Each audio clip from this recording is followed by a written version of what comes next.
এই রিক্সা যাবে? যাবার জন্যই তো বসে আছি। তাহলে চলো। আমি রিক্সাতে উঠে বসলাম। রিক্সাওয়ালা রওনা হলো। খোলা আকাশের মিষ্টি রোদ, মন চালানো বাতাস, পাখিদের মিষ্টি মধুর গান, সব মিলে একদম অসাধারণ। শহরে নতুন আসছে। আমার নাম শাকিল। ইন্টার প্রথম বর্ষে পড়ি। বাবা মা বলতে কেউ নেই। বাকিটা গল্পের সাথে থাকলেই জানতে পারবেন। শহরে আমি কিছুই চিনি না। চারদিকে তাকিয়ে দেখে দেখছি বিশাল বিশাল বাড়ি, রাস্তা জুড়ে যানবাহন, রাস্তার পাশে বিভিন্ন ধরনের জিনিসপত্রের দোকান। স্মার্টনেস বলতে আমার মধ্যে কিচ্ছু নেই। ঢিলেঢালা শার্ট, হিয়া মোটা একটা প্যান্ট, পায়ে চটির স্যান্ডেল, যেগুলো শহরের লোকেরা বাসায়ও ব্যবহার করে কিনা সন্দেহ। মাথায় ইয়ে বড় বড় চুল এলোমেলো হয়ে আছে। মাথায় কবে যে চিরুনি দিছি সেটাই মনে নেই। চোখে মোটা ফ্রেমের চশমা, যেটা বুড়ো মানুষেরা পরে। কেউ দেখে খ্যাত ছাড়া আর কিচ্ছু বলবে না। আমিও জানি আমি দেখতে খ্যাতের মতোই, কিন্তু এভাবে থাকতে আমার ভালো লাগে। শহরে আমার মতো লোক আরও অনেক আছে, কিন্তু তারা হয়তো রাস্তায় ঘুরছে, আর নয়তো অন্যের পকেট থেকে টাকা চুরি করছে। যাই হোক, কিছুক্ষণ পর কলেজে চলে আসলাম। কলেজের সামনে এসে তো আমার চোখ কপাল উঠে গেল। বিশাল এক কলেজ, 4 তলা বিশিষ্ট একটা মধুময় ভবন।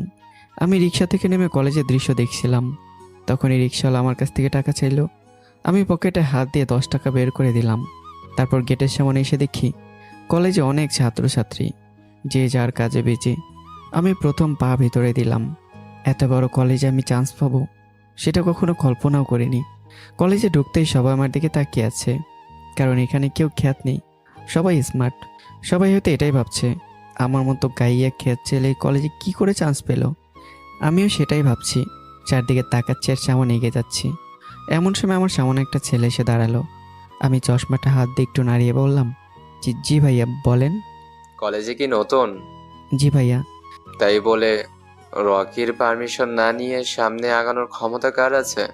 ওর কথাতে জানতে পারলাম ওর নাম রকি, কিন্তু আমার কাছে কি চাই তার? মানে? মানে তুই অনেক বড় ভুল করেছিস। কি বল ভাইয়া? না, আমাকে না বলে তুই সামনে এগিয়ে গিয়েছিস। সরি ভাই, আমি জানতাম না। আজকের মতো মাফ করে দেন। রকি কখনো মাফ করে না, তোকে তোর শাস্তি পেতেই হবে। এমনটা করবেন না ভাইয়া, আমায় ছেড়ে দিন। হুম, তবে তোর নামে 2টা শাস্তি আছে, এর মধ্যে যে কোনো একটা পেতেই হবে। কি ভাইয়া? 1 নম্বর হলো এই কাগজটা ওই মেয়েকে দিতে হবে, আর 2 নম্বর হলো এখানে বসে 10 বার কান ধরে উঠবস করবি। আমি ভাবলাম কাগজটা দেয় হয়তো ভালো হবে। ছেলেটাও যেহেতু ক্ষেত, তাই ভাবনাটাও ক্ষেতের মতোই। আমি 1 নম্বরটাই রাজি। ওকে, এই নে। আর ওই যে মেয়ে দেখছিস, নীল ড্রেস পরা মেয়েটা, ওর নাম মনি, এটাও ওকে দিবি। ওকে। আমি রকির কাছ থেকে কাগজটা নিয়ে মেয়েটার দিকে হাঁটতে লাগলাম। আমার যাওয়া দেখে ছেলেগুলো হাসছে। আমি তো কিছুই বুঝলাম না। মেয়েটা অন্যদিকে ঘুরেছিল। আমি গিয়ে ডাক দিলাম, আপু। মেয়েটা আমার দিকে ঘুরতেই আমি 1000 ভোল্টের শক খেলাম। এটা মেয়ে নাকি পরি? একদম পুরাই পরি পরি। চোখ দুটো বড় বড়, ঠোঁটে হালকা লিপস্টিক, চুলগুলো মডার্ন স্টাইলে বাঁধা। ও হ্যালো, কে আপনি? উম, আসলে আপু, এটা আপনাকে দিছে। দেখি। মনে কাগজটা হাতে নিয়ে খুললো। হঠাৎই তার চোখ মুখ লাল হয়ে গেল। কেমন লেখা আছে যে হঠাৎ মনির চোখ মুখ লাল হয়ে গেল? ভয়ে তো আমার শরীরে ঘাম ঝরতে লাগলো। জানি না এখন কি করবে। মনে হয় মনি অনেক রেগে গেছে। কলেজে প্রথম দিন, কেলানি খেতে হবে নাকি? নিজের চেহারা কি কখনো আয়নায় দেখছিস? খ্যাত কোথাকার। কি কি বলছেন এসব? গায়ে আছে 80 বছরের একটা জামা, পায়ে আছে ছোটি জুতা, আর আজই আসছিস কলেজে, আর এসেই এসব শুরু করছিস? আমি কিছু করিনি। দেখে তো খুব গরিব পরিবারের বলে মনে হচ্ছে। তাই এত কষ্ট করে এত বড় কলেজে পড়তে পাঠিয়েছে তোর বাবা মা, আর তুই এখানে এসেই প্রেম বাজি আরম্ভ। প্রেমবাজি মানে? আমি কার সাথে প্রেম করলাম? আর এটা আমার না, ওই যে ছেলেগুলো ওরাই দিছে। চুপ! নিজে করে এখন অন্যের উপর দোষ চাপাচ্ছিস। বিশ্বাস করেন আমি কিচ্ছু করিনি। চুপ, বেয়াদব! যা, ক্লাসে যা। কি আর করার, মাথা নিচু করে ক্লাসের দিকে রওনা হলাম। মনটা খুব খারাপ হলো। কিছু না করে অপমানিত হতে হলো। কি জানি কি লেখা ছিল যে চিরকুটটায়, যার জন্য মেয়েটা তো রেগে গেল। একটা বেঞ্চে এসে বসে এসে ভাবছিলাম, সবাই বন্ধু বান্ধব নিয়ে বসে আছে, আর আমি একা বসে আছি। কিছু ভালো লাগছিল না। নতুন কলেজে নতুন দিনে এসেই অপমানিত হতে হলো। আর আমি তো এমনি অপমানিত। কারণ ক্ষেত ছেলেদের মান কে দেবে। বসে থাকতে থাকতে ক্লাসের সময় হয়ে গেল। সেখান থেকে উঠে ক্লাসে চলে গেলাম। ক্লাসে সবার পেছনে জায়গা হলো, তবুও খুশি। জায়গাটা তো হয়েছে নাকি। স্যার সামনে বোঝাচ্ছিলেন, একটু একটু করে শোনা যাচ্ছিল। ভাবলাম পিছনে বসলে আমার পড়াশোনা হবে না, সামনে জায়গা করে নিতে হবে। স্যারের কথা শোনা যাচ্ছে না তো কি করব। ক্লাসের সবার মুখখানি দেখতে লাগলাম। আর হঠাৎ যা হলো তাতে আমি জমে পাথর। ওই মেয়েটা মানে মনি এখানে কেন? তাহলে কি সেও আমার সাথে পড়ে, একই ক্লাসে?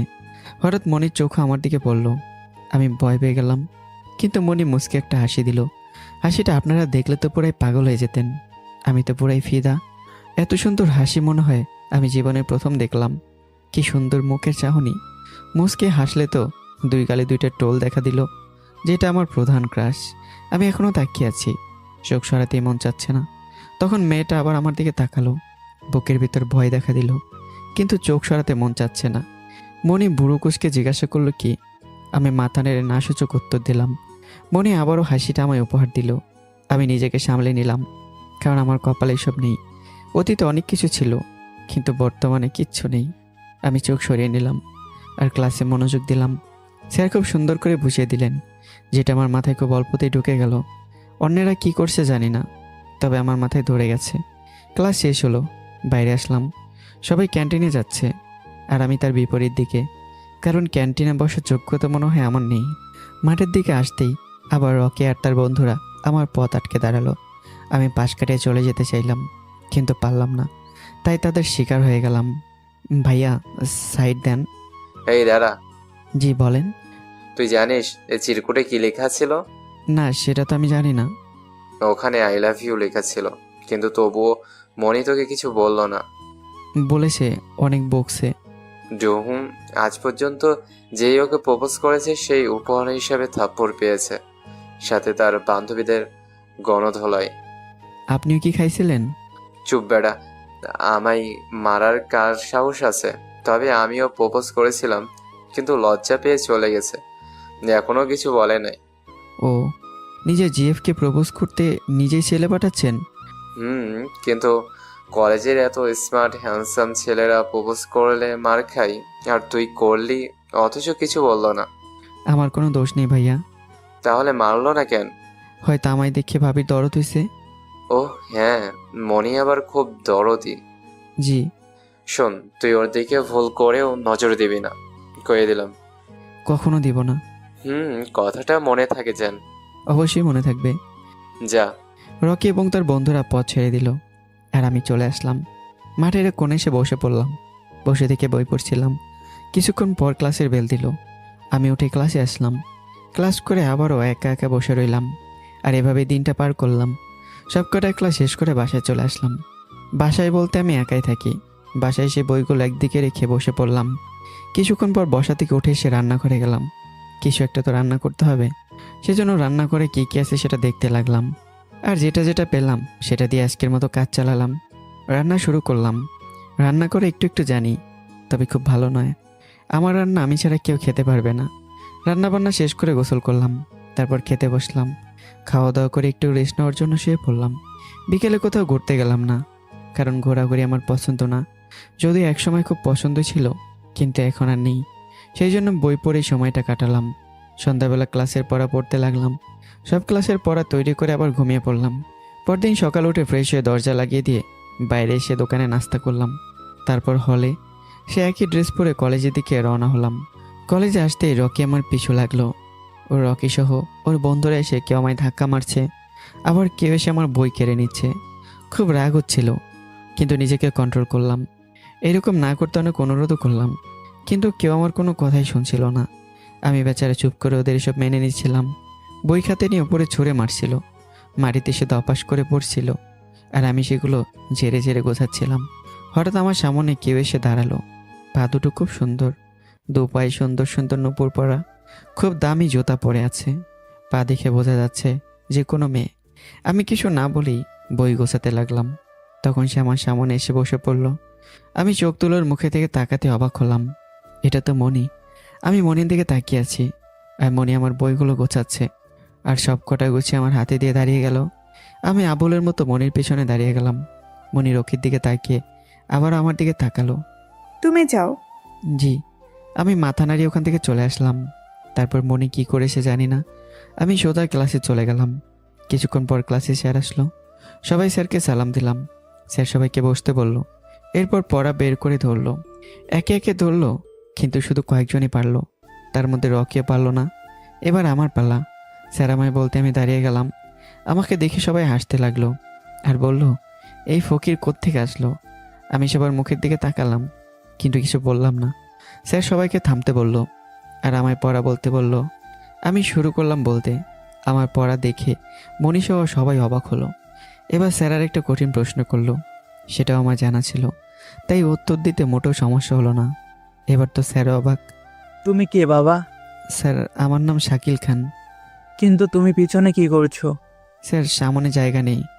কে বললো জায়গা নাই? সামনে যারা বসে আছে তারা একদিনও পড়া পারে না, সব কটা গর্ধপ। তুমি সামনে আসো। না স্যার, ঠিক আছে।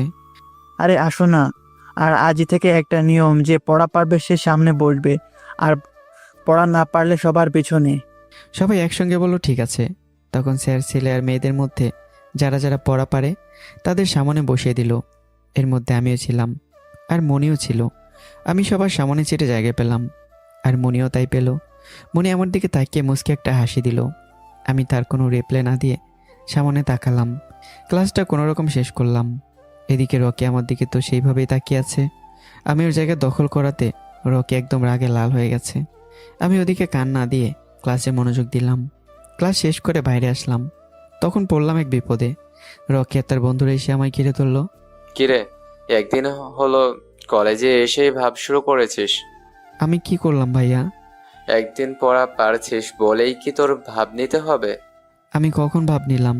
দেখ, এতদিন কলেজ টপার ছিলাম আমি, আর সবসময় থাকবো। যদি তুই আমার জায়গা দখল করার চেষ্টা করিস, তাহলে তোর এমন অবস্থা করব যাতে তুই আর কলেজেই আসতে পারবি না। প্লিজ ভাই, এমন করবেন না। তাহলে কাল থেকে সবার পিছনে বসবি, আর পড়া হলেও বলবি পড়া হয়নি। আমার আম্মু আমায় মানা করছে। এখন বলবি, নয়তো তোর জীবন যাবে। না ভাই, আমি পারবো না। পারবি না? দেখ তোর কি অবস্থা করি। এই কথা বলে রকি আমার মাথায় টালা মারলো। আমি বইটা বুকের সাথে জড়িয়ে ধরে জোরে জোরে হাঁটতে লাগলাম। এমন সময় রকির এক বন্ধু আমার পায়ের সাথে তার পা ব্যাট দিল। আমি আচমকাই সামনে ধপাস করে পড়ে গেলাম। তখন রকিরা হাসতে লাগলো। কলেজে প্রায় সবাই আমার এই অবস্থা দেখে হাসলো। আমি কথা না বলে উঠতে যাব, এমন সময় একজন আমায় ধরে তুললো। দাঁড়িয়ে দেখি এটা মনি। মনি আমায় ধরে তুললো আর বইগুলোও তুলে দিল। রকি, এবার কিন্তু খুব বেশি হচ্ছে। কিছু বেশি হয়নি মেরি জানো। চুপ। আর একদিন এর গায়ে হাত দিলে তোদের খবর আছে। ও মা, তাই নাকি? সাবধান। আচ্ছা, একে কিছু করলে তোর এত লাগে কেন? ও আমার ক্লাসমেট, তাই। শুধু কি ক্লাসমেট নাকি অন্য কিছু? মুখ সামলে কথা বল। ওকে ওকে যেন। চল যা এখান থেকে। এমন সময় রকির এক বন্ধু মনিকে বকতে বকতে সামনে আসছিল। মনিকে মারবে এরকম ব্যাপার। আমি ভাবলাম আমার জন্য কি মেয়েটা মার খাবে। ও মাইরি। তারপরে তাকিয়ে দেখি ছেলেটা মাটিতে পড়ে আছে। মনি এমন মাইর দিল যে ছেলেটা মাটিতে গড়াগড়ি খাচ্ছিল। আমি তো আমার চোখকে বিশ্বাস করতে পারছি না। কি দেখলাম এটা? এটা কোনো জাদু হলো নাকি? মাইয়া মানুষ মারামারি করছে? বাবা যায়। আমি তো আবুলের মতো হা হয়ে তাকিয়ে আছি। আর রকির বন্ধুটা কোনো মতে দাঁড়ালো, মনির দিকে তাকাচ্ছে আর পিছনে যাচ্ছে। রকি আর তার বন্ধুরা সবাই চলে গেল। আমি তো মনির পিছনে দাঁড়িয়ে আছি হা করে। মনি আমার দিকে ঘুরলো। আমায় এমন অবাক হয়ে থাকতে দেখে হাতে তুড়ি মারলো। Hello mister. হ্যাঁ হ্যাঁ, বলেন। এত অবাক হয়ে কি ভাবছেন? আপনি মারামারি জানেন? হ্যাঁ, শহরের কুত্তাদের হাত থেকে বাঁচার জন্য করতে হয়। কুত্তারে কি আপনাকে তাড়ানি দেয়? এটা ওই কুত্তা না, এটা হচ্ছে মানুষ নামের জানোয়ার, যারা দিনের পর দিন বুনের মতো মেয়েদের ধর্ষণ করছে আর মেরে ফেলছে। ও ভালো। আচ্ছা, তুমি এত বোকা কেন? কি করলাম? ওরা তোমায় এভাবে মারছে, অত্যাচার করছে, আর তুমি চুপচাপ মেনে নিচ্ছ? হ্যাঁ, মারামারি ঝামেলা আমার একদম পছন্দ না। চলি আপু। আরে শোনো শোনো। হ্যাঁ বলেন। আমরা কি বন্ধু হতে পারি? আমি চলি। আরে এমন করেন কেন? বন্ধু হলে সমস্যা কি? আমার এসব ভালো লাগে না। শোনো। না, আমার সাথে আপনাকে কেউ দেখলে আপনাকে আবার অপমান করবে। আপনি চলে যান। রকি এতক্ষণে সবাইকে বলে দিয়েছে। আচ্ছা আমি যাই। ওই মিয়া ওই, আপনায় আমি বাঁচালাম, একটা ধন্যবাদ তো দিলে না। ধন্যবাদ। এবার খুশি? হুম। গেলাম। আরে ওই শুনেন। আমি কোনো কথা না বলেই জোরে জোরে হাঁটতে লাগলাম। পেছনে তাকে দেখে মনি ওখানেই দাঁড়িয়ে আছে। আমি এসে মাঠের এক কোণে বসে পড়লাম। বসে থেকে বই পড়ছিলাম, তখন মনি এসে আমার বইটা টেনে নিয়ে নিল। আমার খুব রাগ হলো আর মন খারাপও হলো। পুরনো কথা মনে করিয়ে দেওয়ার জন্য খুব রাগ হলো। মারতে যাব এমন সময় চোখ তুলে তাকে দেখে মনি। আমি নিজেকে সামলে নিলাম, ডান হাত দিয়ে চশমাটা ঠিক করলাম। আপনি আবার? কি বলছেন স্যার? বই পড়ছি। দেন, বই দেন। আচ্ছা, আপনার মধ্যে কি কোনো রসকস নাই? না, নেই। এবার দেন। ধুর, জীবনে অনেক ছেলে দেখছি, কিন্তু আপনার মতো দেখিনি। ভালো, তাহলে দেখলেন তো। আল্লাহ গো, আপনার জন্মের সময় কি আপনার মুখে মধু দেয়নি? জানি না, বাবা মা বেঁচে থাকলে জিজ্ঞাসা করতাম। মানে আপনার বাবা মা নেই? আছে তো, না থাকলে আমি কেমনে হলাম? হায় রে কপাল, এখন কি বেঁচে নেই? জি না, ওই আকাশের তারা। ও সরি। এখান থেকে যান প্লিজ। না গেলে? কেন বুঝতে পারছেন না? আপনার সাথে আমাকে দেখলে রকি ভাই আমাকে মারবে। কেউ কিচ্ছু করবে না। আচ্ছা, কলেজে এত ছেলে থাকতে আপনি আমার পিছনে লেগেছেন কেন? কারণ আমার মন বলছে তোমার এটা আসল রূপ নয়। মনির এমন কথায় খুব চমকে উঠলাম। মনে আমায় চিনে ফেললো নাকি? চশমাটা ঠিক করতে করতে বললাম, মানে? মানে তুমি একটা গাধা, আর তুমি গাধা হয়ে জন্ম নিলে খুব ভালো হতো। ও ভালো। বাপরে, খুশি হয়েছো নাকি? জি, আপনিই প্রথম যে আমার কোনো কিছু ভালো বললেন। নয়তো কে কার সাথে কথা বলে তারই ঠিক নেই। আরে আরে, তুমি এটাকে খারাপ মনে করছো কেন? আমি শুধু মজা করছি। ভালো। প্রচুর ভালো। ক্লাস শুরু হচ্ছে, চলো। আপনি আগে চলে যান। কেন? একসঙ্গে গেলে কি সমস্যা? অনেক সমস্যা। ওকে। তারপর মনে আগে আগে চলে গেল, আর আমি একটু পর ক্লাসের দিকে চললাম। ক্লাসে যেতেই সবাই আমার দিকে তাকালো কেমন যেন ঘৃণার চোখে। আর সবাই বলল, ওই যে খ্যাত আসছে। আমি শুনেও না শোনার ভান করে আমার জায়গায় বসে রইলাম, কিন্তু আমার আশেপাশে কেউ নেই। পিছনে তাকিয়ে দেখি সবার পিছনে গেছে, আর সবাই নাকে মুখে হাত দিয়েছে। এটা দেখে খুব খারাপ লাগলো, তবে কিছু মনে করলাম না। মানুষকে আজ মানুষই ঘৃণা করতে শুরু করেছে। তাহলে কেমনে সেই স্ত্রী সেরা যে মানুষ হলো? সবাই সমান, কিন্তু এই ডিজিটাল দুনিয়ায় যারা পোশাকে ভালো তারা সব দিক দিয়েই ভালো হয়, কিন্তু যারা টাকার অভাবে পোশাক পায় না তারা কখনো ভালো হতে পারে না। ফলে তারা যেখানকার সেখানেই থেকে যায়। এমন হলে দেশ কেমন করে উন্নতি হবে যদি দেশের মধ্যে চলে হিংসা বিদ্বেষ? আমি আর কিছু বললাম না, সামনে তাকালাম। একটিবার স্যার আসলো, সবাইকে পেছনের দিকে স্যার বুঝলো হয়তো তাদের পড়া হবে না, তাই পিছনে গেছে। এরপর পড়া শুরু হলো। আমি পড়া বললাম। এদিকে রকি রেগে আগুন। মনে একবার রকির দিকে তাকাচ্ছে, আরেকবার আমার দিকে তাকাচ্ছে। পড়া ঠিকমতো বলে বসে পড়লাম। আমি বাদে আরেকজনের পড়া হলো। স্যার কিছু না বলে নতুন পড়া দিয়ে চলে গেল। আমি ক্লাস থেকে বেরিয়ে আসলাম। ভলিবল খেলার মাঠে ঘুরছিলাম, তখন দেখি সামনে মনি আমার দিকে হয়ে বসে আছে। আমি দেখে একটু হাসলো, আর অন্যদিকে তাকাবো এমন সময় পিছন থেকে বল খুব জোরে ধেয়ে আসছিল। আমি মনির কাছেই ছিলাম, লাফ দিয়ে মনির হাত ধরে টান মারলাম। মনি আমার সাথে ধাক্কা লাগলো, আর বলটা দূরে গিয়ে পড়ে গেল। মনি তো একদম সেই লেভেলে শক খেলো। আমি মনিকে আমার থেকে সরিয়ে দৌড়ে আসলাম। ধন্যবাদ। জি। তোমায় আমি বাঁচিয়েছি, আর আমায় এখন তুমি বাঁচালে, সমান সমান। তো তো আমরা বন্ধু হতে পারি কি?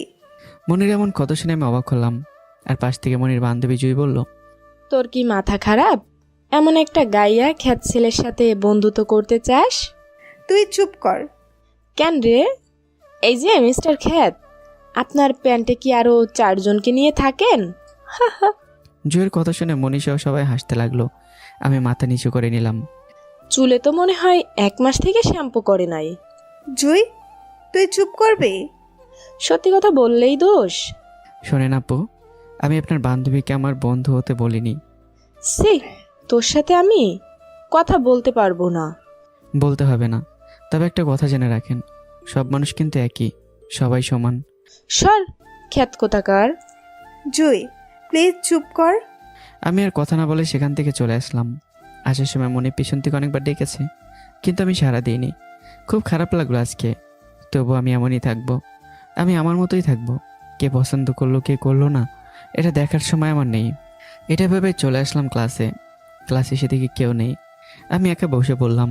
কিছুক্ষণ পর স্যার আসলো, আর সাথে সাথে সবাই ক্লাসে চলে আসলো। মনি বারবার আমার দিকে তাকাচ্ছে, কিন্তু আমি দেখেও না দেখার ভান করে থাকলাম। ইশারায় কিছু একটা বলতে চাইলো, কিন্তু আমি তা শোনার চেষ্টাও করলাম না। ক্লাস শেষ করে সোজা কলেজ থেকে বেরিয়ে আসলাম। সেখান থেকে সোজা বাসায় এসে বই রেখে গোসল করলাম। গোসল করে রান্না করতে লাগলাম। বাসায় যা ছিল তা দিয়ে রান্না করলাম। আজকে বিকেলে বাজার করতে হবে। রান্না শেষ করে ফ্রেশ হয়ে এসে খেয়ে নিলাম। তারপর রেস্ট নেওয়ার জন্য একটু ঘুমিয়ে গেলাম। বিকেলে ঘুম থেকে উঠে ব্যাগ নিয়ে বাজারে গেলাম। বাজারে এসে দরকারি জিনিসপত্র নিয়ে আবারও বাসায় আসলাম। রাতে রান্না করে খেয়ে ঘুমিয়ে গেলাম। সকালে ঘুম থেকে উঠে বেরিয়ে রান্না করলাম। দুপুরে রান্না করবো না বলে একটু বেশি করে রান্না করলাম। তারপর খেয়ে দিয়ে কলেজে চলে আসলাম। কলেজে আসলাম আগের সেই টাইপে ঢিলেঢালা পোশাক আর চুলগুলো এলোমেলো করা। কলেজে এসে সোজা ক্লাসে চলে গেলাম। ক্লাস করে প্রতিদিনের মতো আজকে একাই বসে আছি। তখন রকির বন্ধুরা এসে আমায় ঘিরে ধরলো। আমি তো অবাক, এদের আবার কি হলো? আমি তো কিছুই করিনি। আমি দাঁড়িয়ে গেলাম। তখনই একজন আমার বুক বরাবর লাথি মারলো। আমি একটু পিছনে পিছিয়ে গেলাম। পেছন থেকে আরেকজন আমায় ঘুষি মারলো। এবার পড়ে গেলাম। প্রতিবাদ করতে চেয়েও পারলাম না। বাধ্য হলাম তাদের মার খাওয়ার জন্য। হঠাৎ একটু পর মনি চলে আসলো। আমায় তুলে আমার বদলে সে মারপিট করতে লাগলো। আমি তো হা হয়ে আছি। কি মেরে বাবা, মারপিট করতেও জানে? তাও আবার যেমন তেমন মারপিট না, আমার মতো ছেলেদের ভর্তা বানিয়ে দিচ্ছে। আমি শুধু দাঁড়িয়ে দাঁড়িয়ে দেখছি। এক একজন মাটিতে গড়াগড়ি খাচ্ছে। দেখে হাসিও পাচ্ছে, আবার কান্নাও পাচ্ছে। নিজেকে সামলে নিয়ে দাঁড়িয়ে থাকলাম। মনির মার খেয়ে রকের বন্ধুরা পালালো। তখন মনি জোরে একটা নিঃশ্বাস ছেড়ে আমার দিকে আসলো। আমি উল্টো দিকে রওনা হলাম। ঠিক এমন সময় মনি পিছনে থেকে আমার শার্টের কলার ধরে টান দিল। আমি যাওয়ার চেষ্টা করলাম, কিন্তু ব্যর্থ হলাম। পেছনে তাকিয়ে দেখি মনি চোখে মুখে তার রাগের ছাপ। মনে হচ্ছে আমায় এক্ষুনি গিলে খাবে। কলার ছেড়ে দিয়ে বলল, এই, কই যাস? কেন? আপনাকে কেন বলবো? নিজে তো একটা গাধা, কেউ মারতে লাগলে চুপচাপ মার খাস। আমার না সন্দেহ হয় তুই ছেলে নাকি মেয়ে। আস্তাক ফিরুল্লাহ, কি বলেন এসব? হ্যাঁ, সত্যি বলছি, ছেলে হয়েও নিজেকে রক্ষা করতে পারিস না। তুই আবার কেমন ছেলে? হ্যাঁ, আমার এসব মারপিট পছন্দ না। আজ আমি না আসলে তোর 14টা বাজিয়ে দিত ওরা। আসতে কে বলেছে? চুপ কর, আমায় তো বন্ধু করবি না, আর নিজেও মারপিট পছন্দ করিস না, তাহলে তো 2 দিনও বাঁচতে পারবি না। কেন, মারপিট জানলে কি বাঁচা যায়? হ্যাঁ, এই শহরে বোকা মানুষকেই সবাই ধোকা দেয়। হুম। চল, আজ আমি তোকে মারপিট শিখাবো। হ্যাঁ? হ্যাঁ চল। না, আমায় ছাড়েন, আমি যাব না। চল বলছি। মনে আমার হাত ধরে টেনে নিয়ে যেতে লাগলো। আমি আর কি করব, বাধ্য ছেলের মতো যেতে লাগলাম। মনে আমায় ফাইটিং রুমে আনলো। আল্লাহ গো, এটা কলেজ নাকি অন্য কিছু? এখানে সব কিছুই আছে, সব কিছুর জন্য আলাদা আলাদা রুম। দেখে খুব ভালোই লাগলো। সব জিনিসপত্র আছে, মনে হয় এখানে ট্রেনিং দেওয়া হয়। আমি কিছু না বলে চুপচাপ দাঁড়িয়ে রইলাম। মনি এসে আমায় একটা একটা করে জিনিসপত্র দেখাতে লাগলো। যদিও এদের সাথে আমার অনেক আগে থেকে পরিচয়, তবুও না চেনার মতো হয়ে থাকলাম। নে, এবার আমি যেমন যেমন করি তুইও কর। পারবো না, এসব করতে পারবো না আমি। কর বলছি। না। মনে আমায় এক প্রকার ভয় দেখিয়ে করাতে চাইলো, কিন্তু আমি নাচরবান্ধা। মনি যেমন করে আমি তার উল্টো করি। মনি অনেক রেগে গেল, আর আমাকে নিয়ে ক্লাসে চলে আসলো। ক্লাসে এসে দেখে রকিও আছে, শুধু আমার আর মনির দিকে তাকাচ্ছে। আমি দেখেও না দেখার ভান করে ক্লাসে মন দিলাম। ক্লাস শুরু হলো। পড়া শেষ করে স্যার পিকনিকের কথা বলল। প্রতি বছর নাকি এই সময় কলেজ থেকে পিকনিকে যাওয়া হয়। শোনো সবাই, হেড স্যার বলেছে তোমাদের নিয়ে পিকনিকে যাবে, তাই যারা যারা যেতে চাও তাদের সবার একটা লিস্ট তৈরি করো। স্যার, আপনিই করেন, আমরা নাম বলছি। আচ্ছা, যারা ইচ্ছুক দাঁড়িয়ে যাও। স্যারের কথা মতো সবাই দাঁড়িয়ে গেল, কিন্তু আমি দাঁড়ালাম না, কারণ এসবে যাওয়া আমার ভালো লাগে না। কিন্তু পাশের টেবিল থেকে মনি ইশারা করছেই, আমি না গেলেন কেউ যাবে না। আমি বারবার না বললাম। তখন মনি সত্যি সত্যি বসে পড়ল। কি ব্যাপার মনি, তুমি যাবা না? না। মনি আমার দিকে তাকিয়ে না বলল। জানি এই মেয়েটা কী চায়। সবাই যেখানে আমাকে ঘৃণা করে, সেখানে মেয়েটা আমার পিছুই ছাড়ে না। উপায় না পেয়ে দাঁড়িয়ে গেলাম। আমার দাঁড়ানো দেখে মনি খুশি হয়ে দাঁড়ালো, কিন্তু বাকি সবাই বসে পড়ল। আমি বুঝলাম আমি গেলে ওরা যাবে না। কি হলো, সবাই বসে পড়লে কেন? একটা গাইয়া ক্ষেত ছেলের সাথে আমি যেতে পারবো না। মানে, কার কথা বলছো তোমরা? স্যার আমার কথা বলছে। আমি যাব না স্যার, আপনি সবাইকে নিয়ে যান। কেন স্যার, এমনটা কেন হবে? শাকিল কি এই কলেজের ছাত্র না? আর কি যাওয়ার অধিকার নেই? হ্যাঁ, সেটাই তো। আর শাকিল তোমাদের থেকে পড়াশোনায় অনেক ভালো, আর তাই আর যাওয়ার অধিকার পুরোপুরি আছে। কেউ যেতে না চাইলে তার পা ধরার কোনো মানেই হয় না। মনি, তুই কিন্তু ভুল করছিস। কিচ্ছু ভুল করছি না। তোদের যদি এতই অ্যাটিটিউড থাকে তাহলে শাকিলের থেকে পড়াশোনায় ভালো হয়ে দেখাতো দেখি, ওর মতো ভদ্র হয়ে দেখাতো দেখি। এই জন্য তোকে পস্তাতে হবে। ভয় করি না। আমি কিছু বললাম না, মাথা নিচু করে বসে আছি। এদের এসব অপমানের জবাব আমি এক্ষুনি দিতে পারি, কিন্তু তা করা যাবে না, কারণ আমি একজনকে কথা দিয়েছি কোনো রকম ঝামেলায় জড়াবো না। শাকিল, তুমি দাঁড়াও। হ্যাঁ শাকিল, দাঁড়াও। আর যারা যারা যাবে না তারা বসে থাকো, যেতে চাইলে দাঁড়িয়ে পড়ো। স্যারের কথা শুনে সবাই দাঁড়িয়ে গেল। এটা দেখে রক্ষে দাঁড়িয়ে গেল, কিন্তু কি যেন একটা বলছিল, মনে হয় মনের কিছু একটা ক্ষতি করবে। আমি কিছু বললাম না। স্যার সবার নাম লিখে টাকার কথা বলে চলে গেল। এরপর আমি বাইরে চলে আসলাম, সোজা আমার প্রিয় জায়গা মাঠের এক কোণে গিয়ে বসলাম। বসে থেকে বই পড়ছি, এমন সময় মনে আসলো। কি করেন স্যার? কিছু না, বসে আছি। আমি তো দেখছি বই পড়ছো। হুম। বুঝলে শাকিল, নিজের অধিকার সব সময় নিজেকে ছিনিয়ে নিতে হয়, কারণ এই দুনিয়ায় স্বার্থ ছাড়া কেউ কারো নয়। হ্যাঁ, তাহলে আপনি কেন আমার পিছনে পড়ে আছেন? আপনার কি স্বার্থ? আমার একটা স্বার্থ আছে, কিন্তু কি সেটা আমিও ঠিক বুঝে উঠতে পারছি না। দেখুন, আমি এত প্যাচাল ছেলে না, আমি একটা বোকা ছেলে। তাই এত কথা না ঘুরিয়ে সোজা সাপটা বলেন। আমার কি মনে হয় জানো, তুমি এই খ্যাত সেজে আছো, আসলে কিন্তু তুমি এমন নও। মানে? মানে তোমায় সবাই এত অপমান করছে, মারিচ্ছে, তবুও এতটুকু কষ্ট পেতে দেখলাম না। আমি ছোট থেকে এমন, আর এমন থাকতেই পছন্দ করি।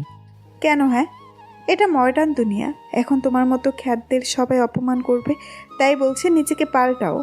সরি, কারো কথায় বা কারো অপমানে আমি নিজেকে পাল্টাতে পারবো না, কারণ আমি যেমন তেমনই থাকতে ভালোবাসি।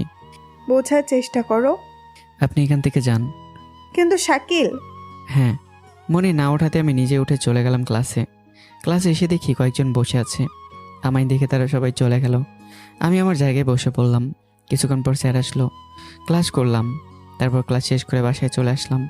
বাসায় এসে গোসল করে রান্না করে খেয়ে দিয়ে ঘুমিয়ে গেলাম। পরদিন সকালে কলেজে আসলাম, ভালোই ভালোই ক্লাস করলাম। মনির সাথে আজকে একটু কথা বলতে মন চাইলো, তাই যখন আমার কাছে আসলো তখন কথা বলতে লাগলাম। কয়েকদিন পর কারোর সাথে এমন করে কথা বললাম। তারপর বলো, বাসায় কে কে আছে? কেউ নেই, আমি একা। আপনি? আমার মা নেই, বাবা আছে। বাবা আমায় খুব ভালোবাসে, আকাশের চাঁদ চাইলেও আমার বাবা আমায় এনে দিবে। চাঁদ কি আনা যায়? ধুর পাগল, ঝাড়ি দিচ্ছি। ছি। ও, এই, তুমি সবসময় মুখ এমন প্যাঁচার মতো করে থাকো কেন? এমনিতেই, আমার এমনি থাকতে ভালো লাগে। কিন্তু আমার ভালো লাগে না, একটু হাসো তো। হাসি সবার মুখেই থাকে, কিন্তু কেউ একজন এসে সেটা কেড়ে নিয়ে যায়। আমি না একজনকে খুব ভালোবাসতাম, কিন্তু সে ছেঁকা দিয়ে আমায় ব্যাকা করে চলে গেছে। তবুও হাসছো? তো কি করব, যার যাওয়ার সে চলে যাবে, তার জন্য দুঃখ পেয়ে কি লাভ বলো? আর হাসি হলো স্বাস্থ্যের জন্য খুব ভালো। হাসির প্রতিযোগিতা হলে আপনি নোবেল পেতেন। ধন্যবাদ। অনেক হাসি ঠাট্টা করলাম, খুব মজা হলো। মনটা একটু পাতলা হলো। মেয়েটা কেমন যেন অন্যরকম। তার মধ্যে নেই কোনো অহংকার, নেই কোনো ঘৃণা, আছে শুধু সবার জন্য বুক ভরা ভালোবাসা। সবসময় হাসি মুখেই থাকে, হাজার কষ্ট হলেও সে হাসবেই। ওকে দেখে খুব অবাক হতাম, মানুষ কেমন হতে পারে, হাজার দুঃখের মধ্যেও সে সুখ খুঁজে বেড়ায়। এমন মেয়ে হাজার একটা পাওয়া যায়, সে সবাইকে সুখী দেখতে চায়। একদিন কথা বলেই আমার মনে জায়গা করে নিল। সমস্ত ক্লাস শেষ করে বাসায় আসলাম। আগামীকাল পিকনিকে যাওয়ার ডেট হলো। আমি বাসায় এসে আমার ঢিলে ঢালা শার্ট খুলে ধুয়ে দিলাম। রান্না করে খাওয়া দাওয়া করতে করতে বিকেল হয়ে গেল। বিকেলে কোথাও আর বেরোলাম না, বাসায় ঘুমিয়ে পড়লাম। সন্ধ্যা উঠে জামা কাপড় তুলে দরজা লাগিয়ে দিলাম। তারপর ক্লাসের পড়া তৈরি করে ঘুমিয়ে গেলাম। কোনো কাজ নেই, শুধু খাই আর ঘুমাই। 2টা টিউশনি করাতাম, কিন্তু কয়েকদিনে ছুটি নিছে, কোথায় যেন বেড়াতে গেছে। এর আগেও টিউশনি করিয়েছি, কিন্তু আমার মতো ক্ষেত ছেলের কাছে তারা নাকি পড়বে না। পরদিন তার মা আমার হাতে কিছু টাকা গুঁজে দিয়ে যেতে বারণ করে দিল। এখন একটাই টিউশনি করাই, আর ওটা দিয়েই আমার দিন চলে যায়। আমি যেখানে টিউশনি করাই তারা কালকে বাসায় আসবে, আর আমি পিকনিকে যাওয়ার জন্য 2 দিন ছুটি নিলাম। পরদিন সকাল উঠে ফ্রেশ হয়ে শার্ট প্যান্ট পরলাম, ভাবের কিছুই নেই, কারণ সেই পুরনোগুলোই। তো সেগুলোই পরে কলেজে চলে আসলাম। কলেজে আসতে দেখি মনি দাঁড়িয়ে, আমায় দেখে তো রেগে আগুন। বুঝলাম না কী জন্য রেগে গেল। আমি কাছে যেতেই, এই শোন, আজকে তুই কলেজে আসিস নাই, পিকনিকে যাচ্ছিস। পিকনিকে? হুম। কচুর মাথা, এসব পোশাক পরে কি কেউ পিকনিকে যায়? আমি যাই, আর আমার এটাই ড্রেস। উফ, এমনি কি তোকে সবাই গায়া বলে? কারণ গায়াদের মতোই তোর আচরণ। এই জন্য বলেছিলাম আমি যাব না, সবাই আমায় নিয়ে হাসি ঠাট্টা করবে। তোর কারণেই তো করবে। আমি কি করলাম? কচু করছিস। চল আমার সাথে। কোথায়? জাহান নামে। হ্যাঁ। মনে আমার হাত ধরে টেনে নিয়ে যেতে লাগলো। তখন স্যার বলল, মনি কোথায় যাচ্ছ? স্যার, আপনারা বাজারে আসেন, আমি ওখানেই যাচ্ছি। আচ্ছা। মনি আমাকে নিয়ে চলে আসলো মার্কেটে। আমি আসতাম না, তবুও জোর করে নিয়ে আসলো। আর একটা শপিং মলে ঢুকলো।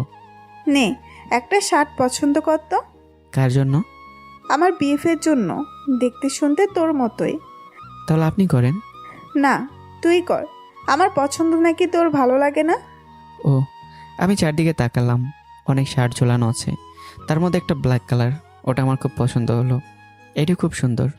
বাহ, তোর তো চয়েস আছে ভালোই। হুম। এবার প্যান্ট দেখ। আমি প্যান্ট চয়েস করে দিলাম।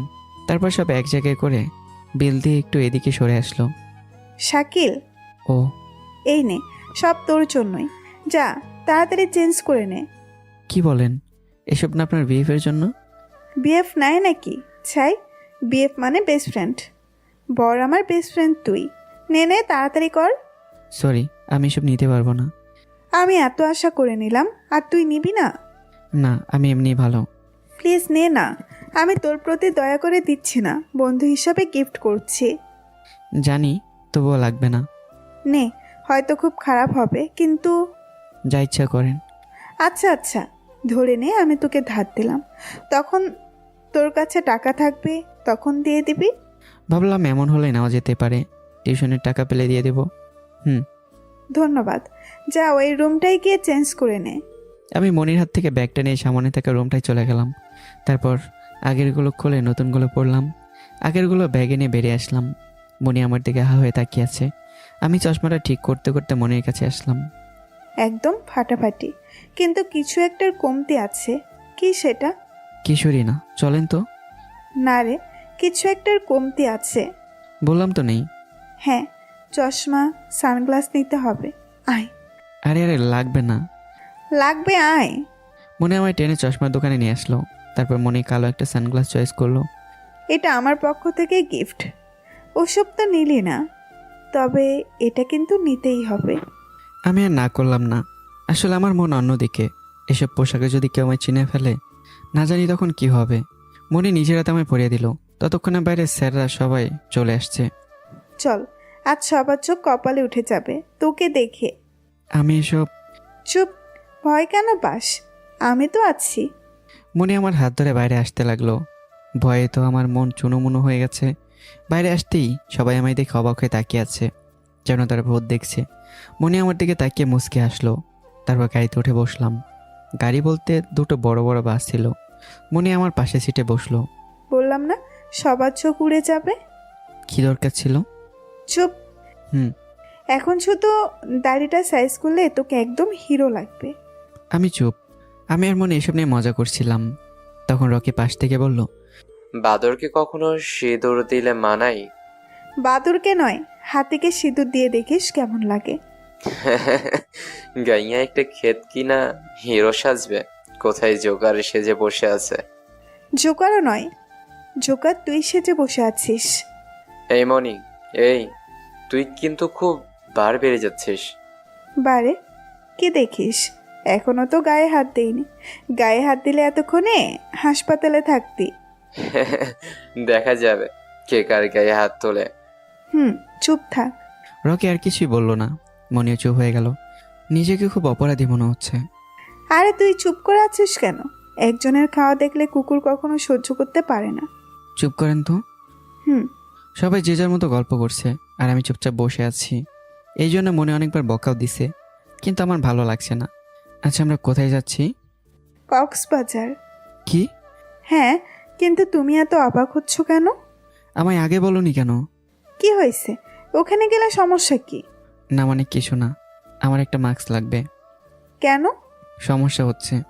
ওকে, সামনে বাজার দেখে নিয়ে নেব। আমি আর কিছু বললাম না। কক্সবাজারের নাম শুনে আমার বুকের ভেতর ধড়ফড় শুরু হলো। সেই শহরে আবার আমায় নিয়ে যাচ্ছে, যেখানে আমার জানের জান নীলা ঘুমিয়ে আছে আমার বাবা মা। কিন্তু এই শহরে গেলে নিশ্চয়ই আমায় চিনে ফেলবে। যে করেই হোক নিজেকে লুকাতে হবে। আমি চাই না পুরনো কাহিনী আবার শুরু হোক। আপনারা হয়তো কিছু বুঝতেছেন না, তাই না? সমস্যা নেই, কিছুক্ষণ পর সব বুঝে যাবেন। সামনের বাজার থেকে একটা মাস্ক নিলাম আর সেটা মুখে দিয়ে নিলাম। আমায় কি চিনতে পারছেন? না, কিন্তু কেন? কি হলো হঠাৎ? নিজেকে আড়াল করছো কেন? আসলে আমার নাকে সমস্যা, তাই মাস্ক পরলাম। আর আমায় চিনতে পারছো কিনা জিজ্ঞাসা করলাম। ও, তারপর আর কোনো কথা বললাম না। সিটে হেলান দিয়ে বাইরে তাকিয়ে থাকলাম। অনেকক্ষণ জার্নি করার পর আমাদের গন্তব্যে পৌঁছালাম। সবাই খুব খুশি, কিন্তু আমার মনে অনেক ভয়। কক্সবাজারে নামলাম রাত 9টার সময়। সেখান থেকে হোটেলে চলে গেলাম। আমি মুখে মাস্ক পরেই থাকলাম। মনি আমার দিকে বারবার তাকাচ্ছিল। আমি এদিক ওদিক দেখছিলাম। এটা দেখে মনি মনে হয় সন্দেহ করলো। আমি তার দিকে চোখ না দিয়ে সোজা হোটেলে চলে গেলাম। হোটেলে এসে যে যার মতো রুমে চলে গেল। আমি আমার রুমে চলে গেলাম। রুমে ঢুকেই সানগ্লাস করে খাটের উপর রাখলাম, মাস্ক খুলে রাখলাম। আজ নীলার কথা খুব মনে হচ্ছে। কতই না ভালোবাসতো আমায়, কিন্তু তার বদলে আমি তাকে দিলাম মৃত্যু। চিন্তা করতে করতে ঘুমিয়ে গেলাম। পরদিন খুব সকাল উঠে ফ্রেশ হয়ে হোটেল থেকে বেরিয়ে পড়লাম। আস্তে আস্তে সরকারি কবরস্থানে আসলাম, যেখানে আমার নীলা আর আমার বাবা মা ঘুমিয়ে আছে। সেখানে এসে তাদের জন্য দুহাত তুলে মোনাজাত করলাম। তারপর পিছনে তাকিয়ে দেখি মনি দাঁড়িয়ে আছে। মনিকে দেখে তো আমি অবাক। মনি কেন এখানে? ও কি কিছু সন্দেহ করছে নাকি? মনি, আপনি? আমি তখনই সন্দেহ করছিলাম যখন মাস্ক পরে নিজেকে আড়াল করতে চাইছো। কি বলছো এসব? নিজেকে আড়াল করলাম কই? এতদিন হলো কিন্তু কোনোদিন আমার সাথে জোরে কথা বলনি, অথচ কাল রাতে আমায় ধমক দিছ। আসলে আমরা যেখানে আসছিলাম তা আমি জানতাম না, তাই। আর এখানে কি করছো? কই, এমনিতেই। এমনিতেই কি কেউ কবর বাড়ি আসে? আসলে আমার বাবা মা নাই তো, তাই আমি প্রতিদিন বাড়ি এসে কবর জিয়ারত করি। ও ভালো, কিন্তু আমার মনে হচ্ছে আমার কাছ থেকে কিছু একটা লুকাচ্ছ। আমি আবার কি লুকাবো, চলেন। তারপর মনিকে নিয়ে হোটেলে চলে আসলাম। অসুস্থতার কথা বলে সারাদিন হোটেলেই শুয়ে থাকলাম। কিন্তু বিকেলে মনি আমায় জোর করে নিয়ে বের হলো। আর না করলাম না, না করলে যদি সন্দেহ করে, সেজন্য আর না করলাম না। মনির সাথে বেরোলাম, সমুদ্রের ধারে ঘুরলাম। আমার মুখে মাস্ক ছিল, সেজন্য একটু নির্ভয়ে থাকলাম। ঘুরতে ঘুরতে সন্ধ্যা হয়ে গেল। সমুদ্রের পাশে একটা জায়গায় খুব আলো দেখলাম। মনি সেখানে যেতে চাইলো। আমি জানি ওটা ক্লাব, সবাই নেশা করে ডান্স করে। মনি যেতে চাইলো, তাই চললাম। সেখানে এসে দেখি সবাই নেশা করছে, কেউ ডান্স করছে। তাদের মধ্যে রকি আর তার বন্ধুরাও ছিল।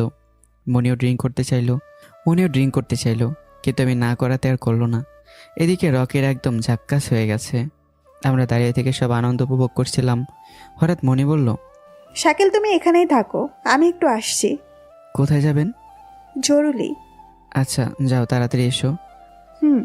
মনি চলে গেল আর আমি ওখানে দাঁড়িয়ে থাকলাম। অনেকক্ষণ হয়ে গেল, তবুও মনি আসছে না। ব্যাপারটা খুব খারাপ লাগলো।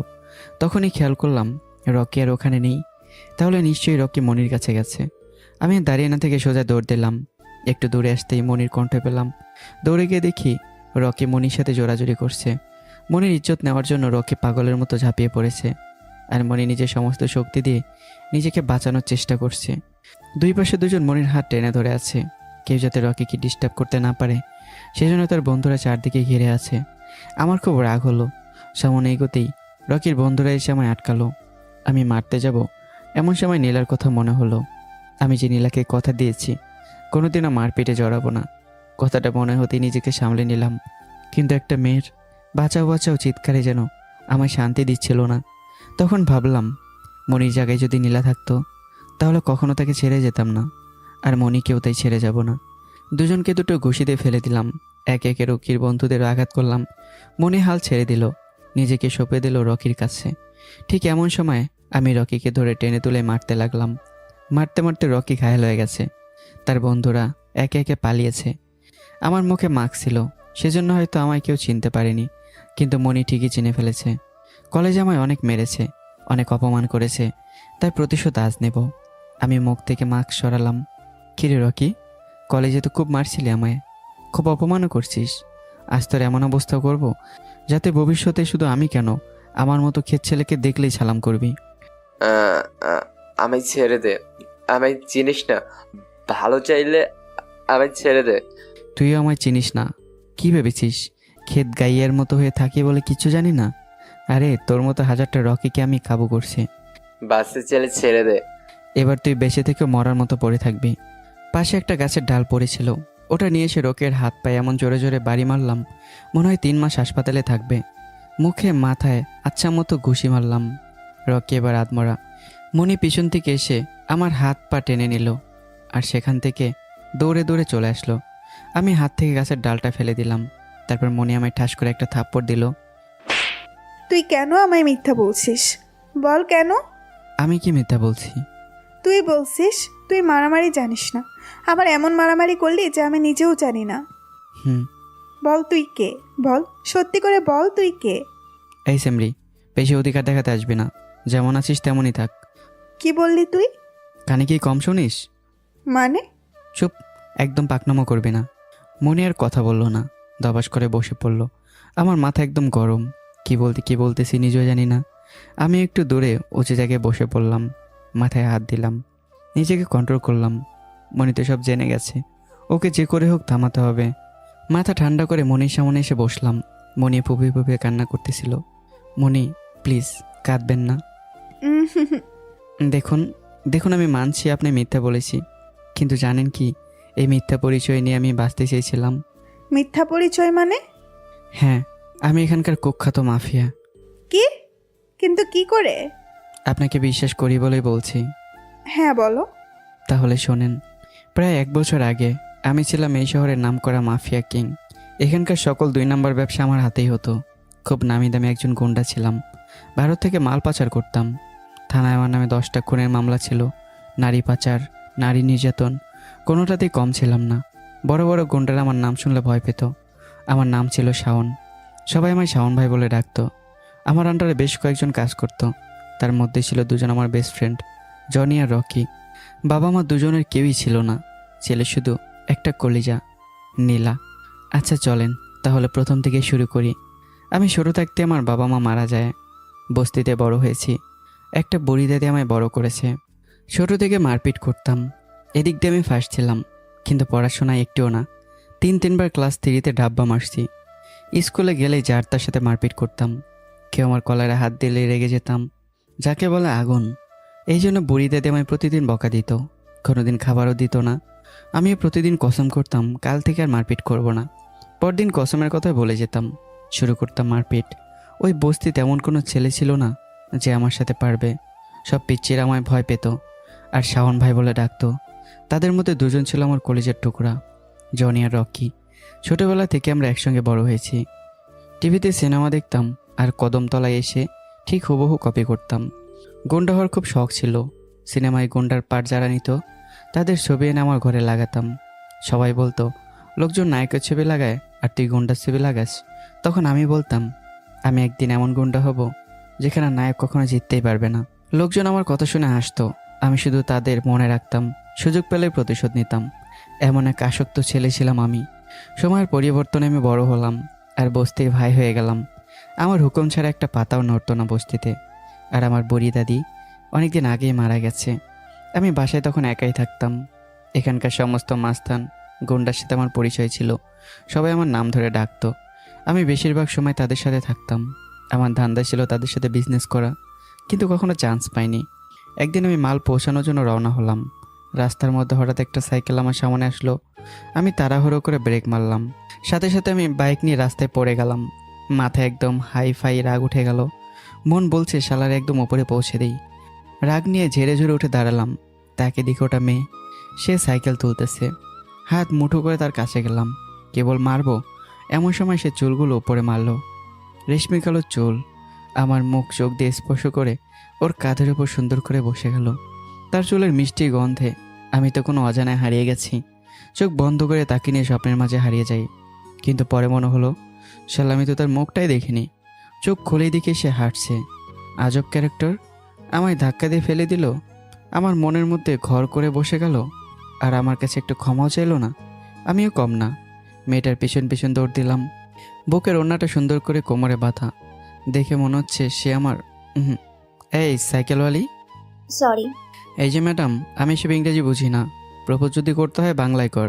আমার বইয়ের কাছে তোর মতো বাদরকে প্রপোজ করতে। তার মানে আমায় দেখেছিস তুই? না দেখার কি আছে, রাস্তায় আবুলের মতো পড়েছিলি। আগে বললে একটু স্টাইল করে ফোঁস দিতাম। অশিক্ষিত, ওটা পোজ হবে, ফোর্স নয়। ওই হলেই হলো, একই কথা। আমার পিছনে ঘুরে কোনো লাভ নেই, চলে যা। শোন স্যামরি, তোর পেছনে আমি ঘুরতে আসি নাই, আমার কাছে একটা ক্ষমা চেয়ে নে, তাহলে চলে যাব। পারবো না সর। দেখ দেখ, ভালো হবে না কিন্তু। কি জন্য ক্ষমা চাবো রে? হ্যাঁ, এরে পাগলি, আমায় ধাক্কা দিয়ে রাস্তায় ফেললি, আবার উল্টো আমার মনে টকটক করলি এই জন্য। শোন, মেয়ে তো ভালোই পটাতে পারিস। জানি না রে, তোকে প্রথম। চল যা, নইলে পা কেটে হাতে ধরিয়ে দিব। তবুও সমস্যা নেই, তোর জন্য জীবন দিতেও রাজি রে। যা সমুদ্রে ছাতি।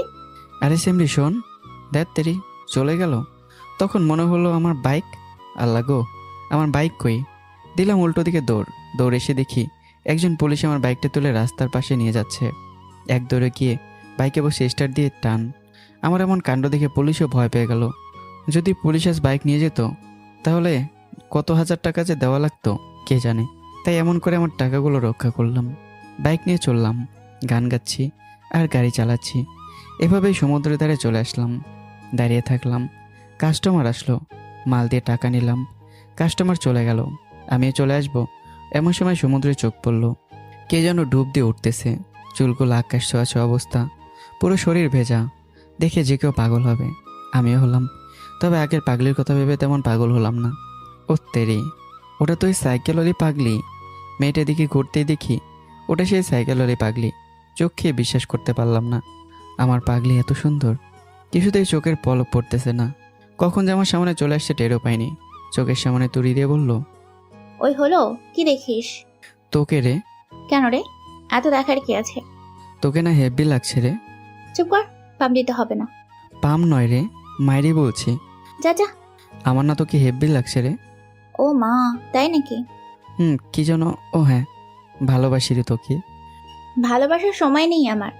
ভালোবাসার কি সময় লাগে নাকি? লাগে তো। তুই এত সুন্দর কেন রে? জানি না। আচ্ছা পাগলি, তোর নামটা তো বল। আমার নাম হচ্ছে লীলা। তোর নাম কি রে? আমার নাম শাওন। শাওন ভাই। যা গিয়ে ভাইগিরি কর। এই শোন, না রে, কাজ আছে। কাল আবার আসবি এখানে? জানি না। আমি অপেক্ষা করব। চল যা। আসিস। নীলা চলে গেল, আমি ওর যাওয়ার দিকে তাকিয়ে আছি। অনেক দূর চলে যাওয়ায় আর ওকে দেখা যাচ্ছিল না। তখন আমি বাইক নিয়ে চলে আসলাম বাসায়। বাসায় এসে রান্না করে খাওয়া দাওয়া করলাম, তারপর রাতে ঘুমিয়ে গেলাম। সকালে উঠে নাস্তা করে বসে আছি, এমন সময় জনি আর ওকে আসলো। কি খবর ভাই, আজ ঘরে বসে কেন? এমনিতেই। কিছু একটা তো হয়েছে। বললাম তো কিছু না। কি ভাই, আমাদের বললে কি এমন ক্ষতি হয়ে যাবে? আসলে না, আমি মনে হয় প্রেমে পড়ছি। কি বলো ভাই? হ্যাঁ রে, তাই নাকি? মেয়েটা না খুব সুন্দর। কোন মেয়ে রে ভাই? ওর নাম নীলা, আজকে আমাদের দেখা। তার মানে ভাবি ভাবি পাওয়া গেছে? এই সবাইরে কইয়া দে, ভাবি পাওয়া গেছে। এই চুপ, কি বলিস এসব? কোথায় কোথায় ভাবি? কার মেয়ে? জানি না, তবে আজ বিকালে দেখা করতে হবে। মানে? মানে হলো, আমি আজকে বিকেলে সমুদ্রের ধারে আসতে বলেছি, আর আমার বিশ্বাস সে আসবে। ভালো তো, তাহলে রেডি হও ভাই। রোমান্টিক মুভি নিয়ে যা। ওকে ভাই। জনি আর রকি চলে গেল বাজারে সিনেমার ফিল্ম নিতে। আমি বসে থেকে নীলার কথা ভাবছিলাম। জীবন অনেক মেয়ে দেখছি, কিন্তু এমন কোনোদিনও দেখিনি। কি একটা মায়া আছে মেয়েটার মধ্যে। আচ্ছা, সে কি আমায় নিয়ে ভাবছে এখন? নীলার ওই মায়াবী চেহারা কিছুতেই বলতে পারছি না। যেখানে যাই সেখানেই তাকে দেখি, কি করব বুঝতে পারছি না। একে একে সমস্ত রোমান্টিক সিনেমা দেখলাম, মনের মধ্যে রোমান্টিক মোড আনলাম। অনেক কটা মুভি দেখলাম, সারাদিন কাজ করেছি আর ওর কথাই ভেবেছি। অবশেষ অপেক্ষার প্রহর বদলে বিকেল হলো। আমি রওনা হলাম সমুদ্রের ধারে। দৌড়ে দৌড়ে চলে আসলাম। এসে দেখলাম কেউ আসেনি। বিকেল হতে সব লোকজন জড়ো হলো, কিন্তু সে আসলো না। মনটা খুব খারাপ হলো। ওভাবে বাসায় চলে আসলাম। পরদিন সকাল উঠে মাল নিয়ে বর্ডারে যাওয়ার হুকুম পেলাম। বাইক নিয়ে রওনা হলাম। আমি যার হয়ে কাজ করতাম তার নাম ছিল রফিক চৌধুরী। সে একজন জনপ্রিয় চেয়ারম্যান, কিন্তু সব কালো ধান্দা তার নামেই চলতো। আমি মাল নিয়ে পৌঁছে দিয়ে টাকা নিয়ে চলে আসলাম। এভাবে বেশ কয়েকদিন কেটে গেল। আমি রফিক চৌধুরীর খুব ভালো লোক আর বিশ্বাসী লোক হয়ে উঠলাম। আর এদিকে প্রতিদিন বিকেলে সমুদ্রের ধারেও যেতাম। কিন্তু হঠাৎ করে নীলা একদিন আসতো, আবার হঠাৎ আর আসতো না। একদিন আমি এসে দেখি কেউ নেই। আমি ওখানে বসে পড়লাম। কিছুক্ষণ পর লোকজনে ভরে গেল। তখন নীলা আসলো। কিরে, কার জন্য অপেক্ষা করছিস? তোর জন্য। এখানে আয়, হ্যাঁ বল। আমি একটা কথা বলবো রে তোকে। বল। চোখটা বন্ধ কর। কেন রে? ভয় লাগে। আমি জানতাম শাওন ভাই কাউকে দেখে ভয় করে না, কিন্তু আমাকে দেখে ভয় পেয়ে গেলি। তোর চোখে একটা মায়া আছে রে, যার দিকে তাকালে আমি আর ঠিক থাকি না। বাদ দে, কি বলবি বল। সত্যি বলছি, জীবনে কখনো কাউকে দেখে ভয় করিনি, কিন্তু আজ তোর সামনে আমার খুব ভয় করছে। ঢং না করে তাড়াতাড়ি বল। নীলা, আমি তোকে ভালোবাসি রে। তোকে প্রথম দেখাতেই আপন করে নেই। তুই কি আমায় বিয়ে করবি? এই কথা বলার জন্য এত ঢং? ঢং করছি না, সত্যি বলছি রে। দেখ, তুই দেখতে খারাপ না, আমিও ক্রাশ খাইছি, কিন্তু এখন আর খাই না। ওই একবার খেলেই হবে। চল ওখানে বসি। আমি আর নীলা এসে একটা ফাঁকা জায়গায় বসলাম। দেখ শাহন, আমার বাবা মা কেউ নাই, দাদির কাছে বড় হয়েছি, দিনরাত কাজ করতে হয়, আমার সময় যায়। ভালো। তাই বলছি, তুই অন্য কোনো মেয়ের সাথে কর, আমি তোকে কিছু দিতে পারবো না। মনটা দিতে পারবি তো? শাহন, হ্যাঁ রে, আমি তোকে ভালোবাসি। আর তোর মতো আমি এতিম, বাবা মা বলতে কেউ নেই, তাই তো আমি এত বড় গুন্ডা। আজকের পর থেকে আমিও তোর সব, বুঝলি? কখনো একা ভাববি না। হুম। প্রতিদিন তোর আসার আগেই আমি এখানে আসতাম, আর আড়াল থেকে দেখতাম তুই কি করিস। হ্যাঁ? আমি ভাবছিলাম 2-3 দিস না, আসলেই বিরক্ত হয়ে আর আসবি না, কিন্তু তুই আমার সত্যিই ভালোবাসিস, তাই প্রতিদিন আমার জন্য আসিস। হ্যাঁ। শাওন, বল। তুই কি একাই রান্না করিস? বউ তো আর নাই যে রান্না করে দেবে। করলেই হবে। বউ কি রাজি আছে? হ্যাঁ, হ্যাঁ পাই রাজি। ও মা, তাই নাকি? হুম। তাহলে চল। না, যাব না। আমি আর নীলা ওখানে বসে গল্প করছিলাম, হাসি ঠাট্টা প্রেম ভালোবাসা সব কিছু। সন্ধ্যা পর্যন্ত বসে থেকে গল্প করলাম। তারপর দুজন দুজনকে বিদায় জানিয়ে নিজ বাসার দিকে রওনা হলাম। বাসায় এসে রান্না করে খাওয়া দাওয়া করে ঘুমিয়ে গেলাম। সকালে উঠে ফ্রেশ হয়ে নাস্তা করলাম, তখন রফিকের ফোন আসলো। শাওন, হ্যাঁ বলেন। আজ ভারত থেকে কিছু অস্ত্রপাতি আসবে, তুই সেগুলো নিয়ে আয়। কিন্তু আমি কেন? কারণ তুই ছাড়া এই কাজ কেউ করতে পারবে না। আচ্ছা ঠিক আছে। আমি রফিকের কথা মতো বেরিয়ে পড়লাম, সাথে রকি আর জনিকে নিলাম।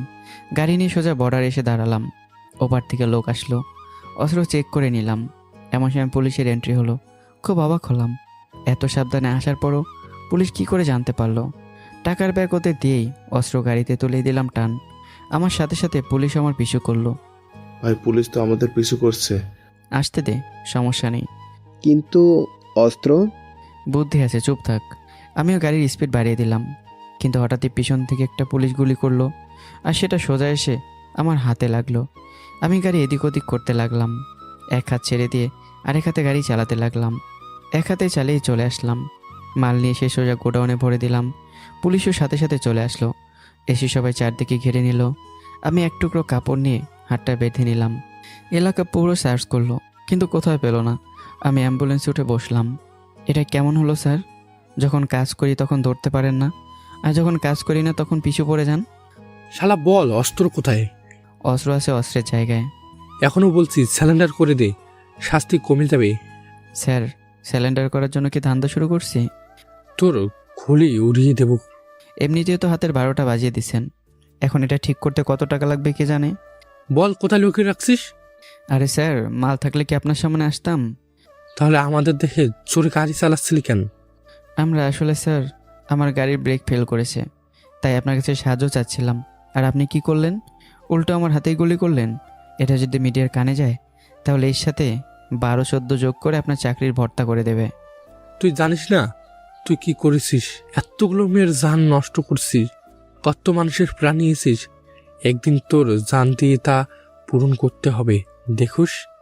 আচ্ছা স্যার, ওই দিনের দাওয়াত নিয়েন, চলে এসেন আমার ছোট্ট বাসায়। ওকে, চলে আসবো, গুড বাই। পুলিশ কোনো কিছু না পেয়ে চলে গেল। আসলে অস্ত্রগুলো ছিল অ্যাম্বুলেন্সে। পুলিশ যদি অ্যাম্বুলেন্স সার্চ করতো তাহলে ধরা খেতাম, কিন্তু সবই কপাল। অ্যাম্বুলেন্স নিয়ে আগে এসে অস্ত্র ঠিক জায়গায় পৌঁছে দিলাম। তারপর সোজা হাসপাতালে চলে গেলাম। হাসপাতালে এসে ডাক্তারকে নিয়ে রুমে গেলাম। জনি আর রোগকে বাইরে দাঁড়িয়ে রইল। ডক্টর আমাকে নিয়ে অপারেশন থিয়েটারে গিয়ে হাত থেকে গুলি বের করলো। তারপর কয়েকটা ইঞ্জেকশন দিল আর কিছু ওষুধ দিল। আমি ঘুমিয়েছিলাম। হঠাৎ আমার পাগলি নীলার কণ্ঠ কানে ভেসে আসলো। মনে হয় নীলা বাইরে দাঁড়িয়ে ঝগড়া করতেছে, কিন্তু চোখ খুলছে না আমার। মাথাটা প্রচণ্ড ব্যথা। নীলা দরজা খুলে ভেতরে আসলো। হ্যাঁ, এখন পড়ে আছিস কেন? যা, আবার ধান্দায় বের হ। পুলিশের সাথে লড়াই কর। মরতে পারিসনি, বেঁচে আছিস কেন? তোর জন্য। আমি তোকে বেঁচে থাকতে বলেছিলাম, যা মরে যা, আমার কিছু হবে না। তোর মন অন্য কিছু একটা বলছে রে। তোকে খুন করতে মন চাচ্ছে। হুম, আমায় জড়িয়ে ধরতে যাচ্ছে। হইছে তোরে? হ্যাঁ, আমি তোর মনে সব খবর রাখি।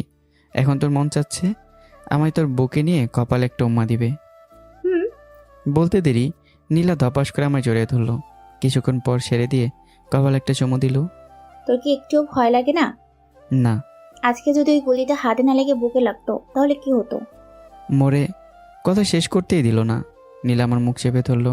আমার কথা বলতে আর দিল না। একদম এসব কথা বলবি না। তুই মরলে আমার কি হবে? তুই ছাড়া কি আছে আমার?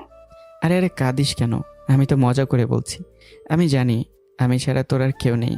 আর কোনোদিন মরার কথা, কি বললি? ও কথা আর কখনো বলবোই না। হুম। তুই ছাড়া আমারও কেউ নাই রে। আমার একটা কথা রাখবি? কি? আমায় বিয়ে করবি? কি রে, এত তারা কিসের রে? আমার ভয় করছে রে খুব, তোকে হারানোর। ধুর পাগলি। তাই বিয়ে করে তোকে আমার আঁচলের নিচে রাখবো। ওকে ওকে, আর কয়েকটা দিন যাক। আরো কয়েকটা দিন। আমি ইচ্ছে মতো দৌড়ে নেই, তুই আসলে তো আর দৌড়াতে দিবি না। হুম। হ্যাঁ টু। তারপর নীলা আমার পাশে বসে আমার মাথায় হাত বোলাতে লাগলো, আর আমি ঘুমিয়ে গেলাম। বিকেল আমাকে ছাড়লো, আমি বাসায় আসলাম, সাথে নীলাও আসলো। ডানাতে গুলি লাগছিল, তাই রান্নাবান্না করতে পারিনি, কিন্তু আমার পাগলি করে দিছে। আমায় নিজ হাতে খাইয়ে দিছে। নীলা যখন আমায় খাইয়ে দিচ্ছিল তখন নিজের অজান্তেই চোখ দিয়ে এক ফোঁটা পানি পড়ে গেল। কেন রে, চোখে পানি কেন? এটা খুশির পানি রে। খুশির হোক আর দুঃখের হোক, তোর চোখে আমি পানি দেখতে পারবো না, চোখ মুছে নে। হ্যাঁ জানিস, জীবনের প্রথম আমায় কেউ এভাবে নিজ হাতে খাইয়ে দিল। ছোটবেলায় বাবা মাকে হারিয়েছি। একদম ছোট থাকতে যখন ক্ষুধা লাগতো, দুধ খাবার জন্য কান্নাকাটি করতাম, তখন আমার বুড়ি দাদি আমার হাতে পানির বোতল ধরিয়ে দিত। আমি থাকতে তোর কোনো অভাব থাকবে না। সারা জীবন থাকবি তো পাশে? সারা জীবন থাকবো। মরার পরও ভূত হয়ে তোর পেছনে ঘুরবো, যাতে আমার পাগলটিকে কেউ নজরে লাগাতে না পারে। হুম। আমি 12 বছর বয়সে আমার বাবা মাকে হারিয়েছি। তারপর থেকে দুনিয়ার সাথে যুদ্ধ করে বেঁচে আছি, তবুও কোনো কলঙ্কের দাগ লাগতে দিইনি। মেয়ে হয়ে সমাজে বেঁচে থাকা খুব ভাগ্যের ব্যাপার। ছাড়ো সব কথা, নিয়ে ওষুধ খেয়ে নি। নীলা আমার খাওয়া দাওয়া করে ওষুধ খেয়ে দিয়ে বাসায় চলে গেল। রাতে থাকতে বললাম, কিন্তু মুচকি এসে চলে গেল। ব্যাপারটা কি হলো বুঝলাম না। থাকতে বলাতে হাসলো কেন? হাসির কি আছে? এই মেয়েটা পড়ে আগুন, সবার থেকে এক ধাপ এগিয়ে থাকে। আমি দেরি করলাম না, ঘুমিয়ে গেলাম। জনি আর রোকে গিয়ে নীলাকে রেখে আসলো। পরদিন সকালে উঠলাম, হাতে প্রচণ্ড ব্যথা। এমন সময় রফিক ভাই ফোন দিল। শাওন, তাড়াতাড়ি ক্লাবে চলে আয়। কিন্তু কেন? কাজ আছে। ওকে। আমি ফোন কেটে দিলাম। শার্ট প্যান্ট পরে ক্লাবের দিকে রওনা হলাম। কিছু দূর আসতে হঠাৎ সামনে নীলা এসে হাজির। কই যাস? এই তো ক্লাবের দিকে। আজকে চল না একটু ঘুরতে যাই। আগে চল ক্লাব থেকে আসি। চল। নীলাকে নিয়ে ক্লাবে আসলাম। আর এটাই ছিল আমার জীবনের সবথেকে বড় ভুল, যা আমি ভাবতেও পারিনি। নীলাকে নিয়ে ক্লাবে আসতে দেখি রফিক আর তার ছেলে জসিম সহ কয়েকজন বসে নেশা করছিল। আমি রফিকের কাছে গেলাম, আর রফিকের ছেলে জসিম নীলার দিকে খারাপ নজর দিল। আমি বাঁ হাত দিয়ে নীলাকে টেনে বকে নিলাম। জসিম কিছুটা অবাক হলো, সাথে রাগও হলো। শাওন, আমার এত টাকার অস্ত্র বাঁচিয়েছিস, তার জন্য তোকে অনেক অনেক শুক্রিয়া। ধন্যবাদ ভাই। আমি চাই আমার সমস্ত দায়ের এখন থেকে তুই সামলাবি, কারণ তোকে আমার খুব ভালো করে চেনা হয়ে গেছে। হুম। এটা কে রে? আমার কলিজা। আচ্ছা, যা মজা কর। নীলাকে নিয়ে আমি চলে আসলাম। জসিম তো নীলা দিয়ে খারাপ নজর দিয়ে দিছে, ওকে আমি ছাড়বো না। আর এদিকে করিম হলো রফিকের ডান হাত। রফিকের সমস্ত কালো ধান্দা ওই করিমে চালায়, কিন্তু দুর্নীতি করে। আর এই দায়িত্ব যখন ওকে না দিয়ে আমায় দিল, তখন করিম আমার দিকে রাগি লোকে তাকিয়েছিল। শাওন, কি? ওই লোকটা আমার দিকে ডাবডাব করে তাকিয়েছিল। দেখছি। তোকে ক্লাবে নিয়ে যাওয়াই ঠিক হয়নি। তুই থাকতে কিছু হবে না, চল। চল। তারপর আমি আর নীলা চললাম ঘুরতে। রাস্তার পাশ দিয়ে হাঁটছিলাম, তখন অন্য পাশ দিয়ে অনেকগুলো মেয়ে যাচ্ছিল। নীলা আমার দিকে ঘুরলো, আমার চোখের দিকে তাকালো, যাতে আমি ওদের দিকে না তাকাই। আমি দুষ্টুমি করে আর চোখে তাকালাম। এই, তুই ওদের দিকে তাকালি কেন? কই, তাকাইনি তো। একদম মিথ্যে বলবি না, বলে দিলাম নিজের চোখে দেখলাম তুই ওদের দিকে তাকালি। হ্যাঁ তাকিয়েছি তো, কি হয়েছে? আমি কি দেখতে অসুন্দর? ওদের থেকে ভালো না দেখতে? তাহলে কেন আমি ভালোবাসলি? আরে আরে কাঁদিস না, তুই এই পৃথিবীর সবার চেয়ে সুন্দরী। তোর মতো সুন্দরী এই পৃথিবীতে আর কেউই নেই। তোকে দেখলে আমার মনের মধ্যে তবলা বাজে। হয়েছে হয়েছে, থাম, আর পাম দিতে হবে না, এতটুকুই যথেষ্ট। তবা তবা, তুই কি টায়ার যে পাম দিব? তোর জন্য আজ কত কষ্ট করে সেজেছি, আর তুই অন্য মেয়ের দিকে তাকাচ্ছিস। আরে আমার কারেন্ট, আমি তো রাগ দেখতে চাইছিলাম, তাই দুষ্টুমি করছি। সত্যি বলছিস তো? এই তো 3 সত্যি। যা, বিশ্বাস করলাম। এবার পাপ্পি দে। ধ্যাত, পাগল হলি নাকি? এখানে কত মানুষ, লজ্জা করে না তোর? নিজের জিএবের কাছ থেকে পাপ্পি চাইতে কি আবার লজ্জা করে? বাদরটা, চুপ কর, কেউ শুনবে। তুই না দিলে ওই সেমরির কাছ থেকে নিয়ে আসি। না, যেতে হবে না, দাঁড়াল। আরে ধুর পাগলি, মজা করছি, চল।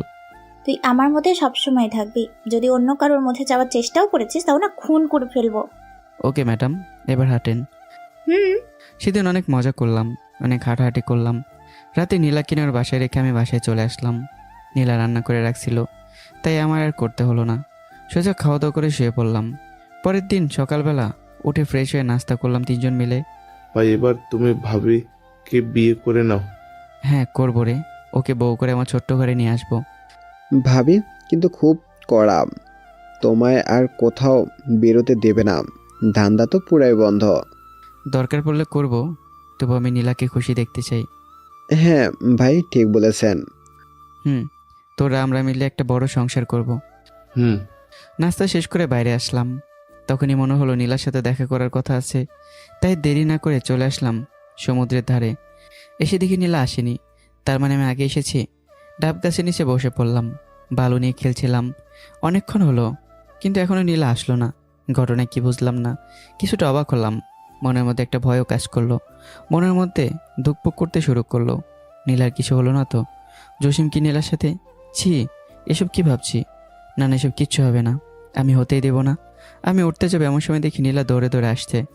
ওকে দেখে আমার রাগ হাইফাই করতে লাগলো। নীলা আমার পাশে এসে ধপাস করে বালির উপর বসে পড়লো। আমি মুখ ঘুরিয়ে নিলাম। ওই কারেন্ট, নাই।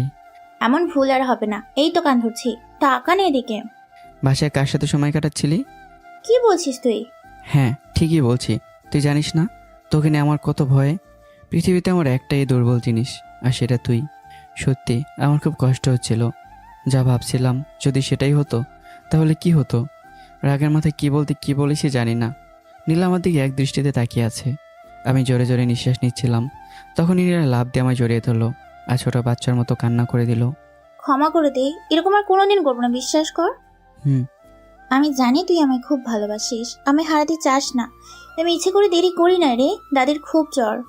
ও। জানতাম না তুই এত কষ্ট পাবি। তো দাদিকে ওষুধ খেয়েছিস?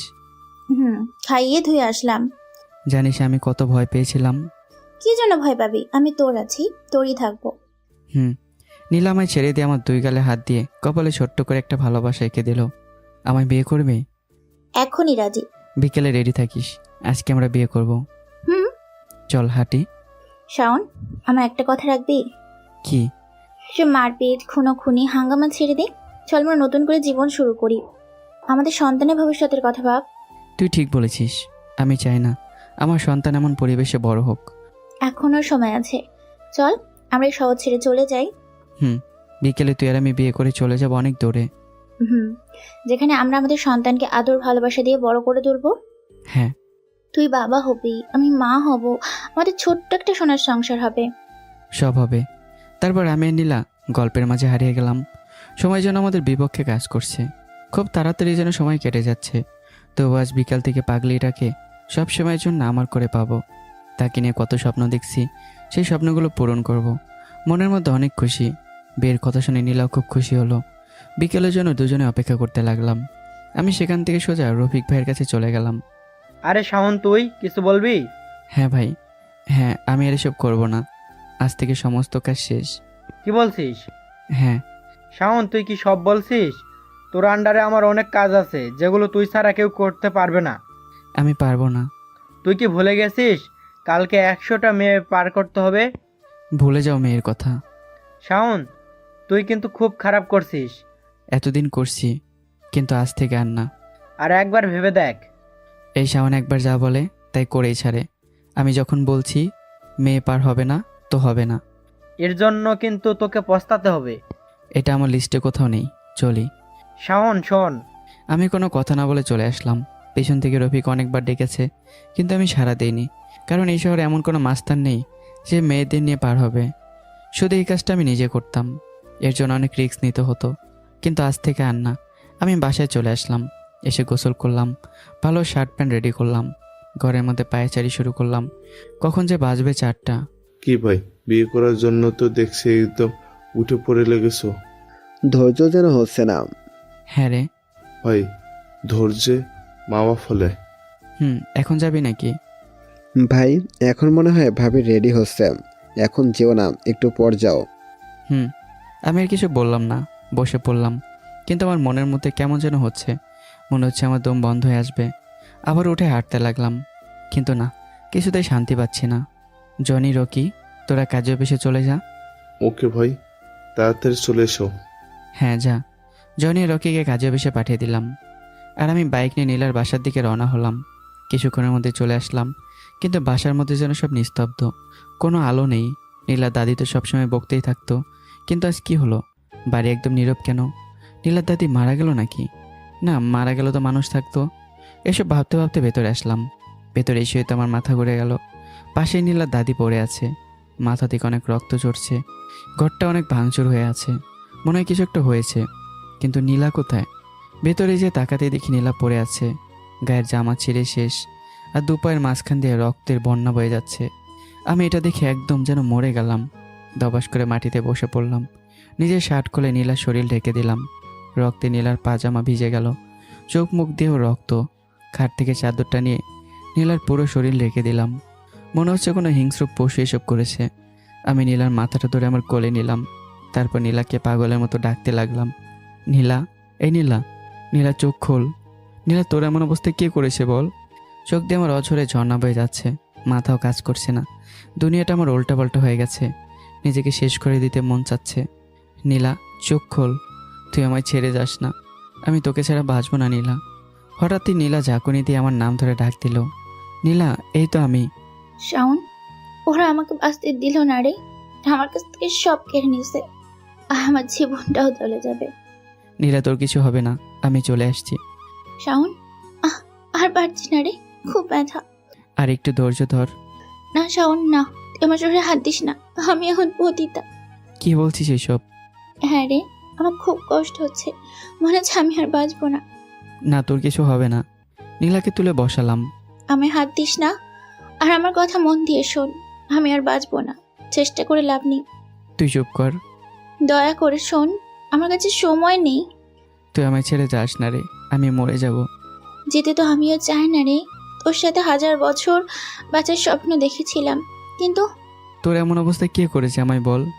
না, আমি চাই না তুই আবারও মারামারি করিস। কি বলছিস? আমার কাছ থেকে যে তোকে কেড়ে নিছে তাকে ছেড়ে দেব? এটা আমি মানতে পারবো না।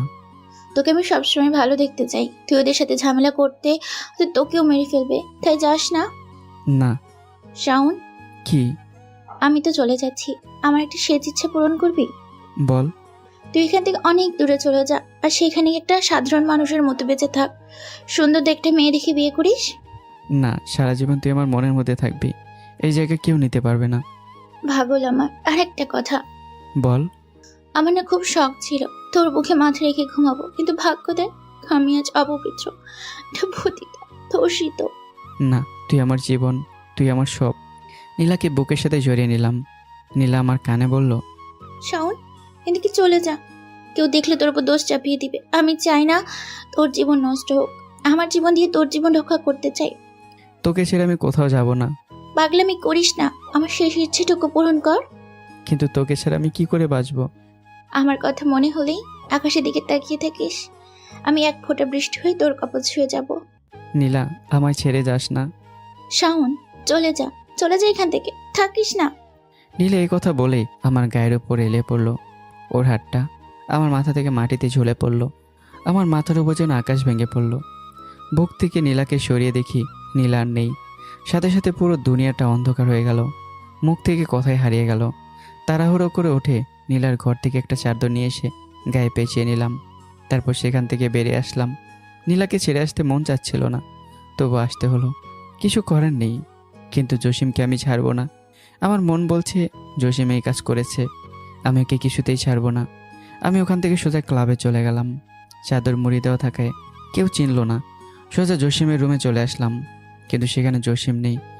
জানতে পারলাম সে শহর থেকে চলে গেছে, কিন্তু কোথায় গেছে জানতে পারলাম না। আর তাই আমি নীলার বাসার কাছে আসলাম। দূর থেকে দেখলাম, মনে হচ্ছে ভেতর থেকে নীলা আমায় ডাকছে। চোখ দিয়ে অঝোর ধারায় পানি ঝরছে। কিছুতেই মানতে পারছি না যে নীলা আর নেই। বুকের ভেতর প্রতিশোধের আগুন জ্বলছে, কিন্তু নীলাকে কথা দেওয়ার কারণে তা পূরণ করতে পারছি না। নীলার খুনের প্রতিশোধ নিতে পারছি না। নীলার লাশ পোস্টমর্টেম করা হলো, আর পুলিশ রায় দিল 3 জন মিলে নীলাকে ধর্ষণ করেছে।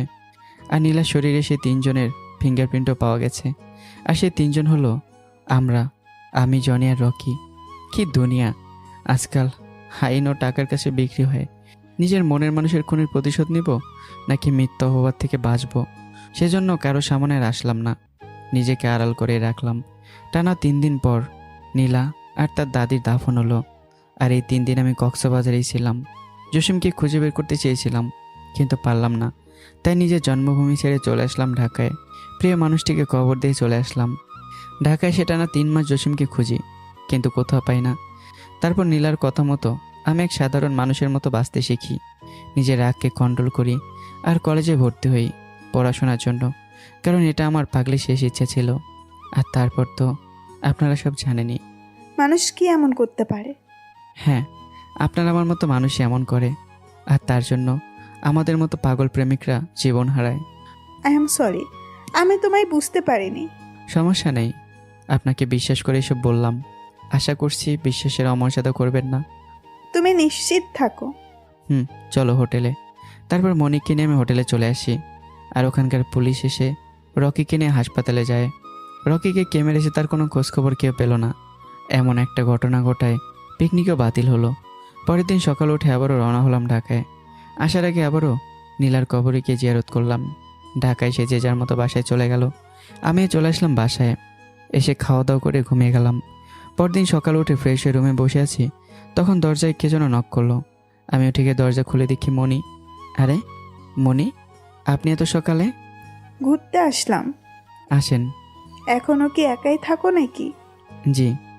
নীলা তো তোমায় বিয়ে করতে বলেছে, তার সব কথা রাখছো, অথচ এই কথা কেন রাখছো না? একটা কথা বলবো? হ্যাঁ বলেন। আমি জানি নীলার জায়গা তুমি কাউকে দিবা না, কিন্তু নীলার পাশে একটু ছোট্ট জায়গা আমায় দিবা? মানে? I love you. মনি, আপনি সব কিছু জেনেও? হ্যাঁ, আই লাভ ইউ।